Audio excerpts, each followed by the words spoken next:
Pickup ভ্যানের গাড়িতে box খাট আর সেই ঘাটের ভেতরে সারি সারি সাজানো পাওয়া গেল গাঁজার প্যাকেট। ফিল্মি কায়দায় গাঁজা পাচারের আগে পুলিশের জালে গ্রেপ্তার হলো 5 জন। একই সঙ্গে 57 কেজি প্রায় লক্ষাধিক টাকার গাঁজা বাজেয়াপ্ত করলো পুলিশ। শনিবার রাতে একটি ইকো গাড়ি ও একটি ছোট পিকআপ ভ্যান একই সঙ্গে রাস্তা দিয়ে যাচ্ছিল। সেই গাড়িতেই ছিল 3 জন আর পেছনের পিকআপ ভ্যানটিতে ফাঁকা অবস্থায় ছিল। তাতে ছিল ড্রাইভার এবং খালাসি। গোপন সূত্রে খবর পেয়ে কৃষ্ণনগর এসওজি ও কোতোয়ালি থানার পুলিশ অভিযান চালায়। গাড়ি দুটিকে আটক করে তল্লাশি শুরু করতে প্রথমে কোনো কিছু খুঁজে না পাওয়া গেল। পরবর্তীতে পুলিশ জেরায় সমস্ত কিছু স্বীকার করে ওই দুই গাড়িতে থাকা 5 জন যুবক। তারপর পিকআপ ভ্যানে তল্লাশি চালাতে চক্ষু চড়ক কাজ পুলিশ আধিকারিকদের।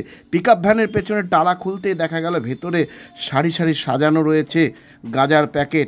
57 কেজি গাঁজা পাচার করছিল যুবকরা। তার আগেই গাঁজাগুলিকে উদ্ধার করে কৃষ্ণনগর কোতোয়ালি থানার পুলিশ এসওজি। জানা গেছে ধৃত 5 জন যুবকের নাম নয়ন সাহা, রাজু সাহা, সাজ্জাদ শেখ, মিটু মণ্ডল এবং সমর সাহা।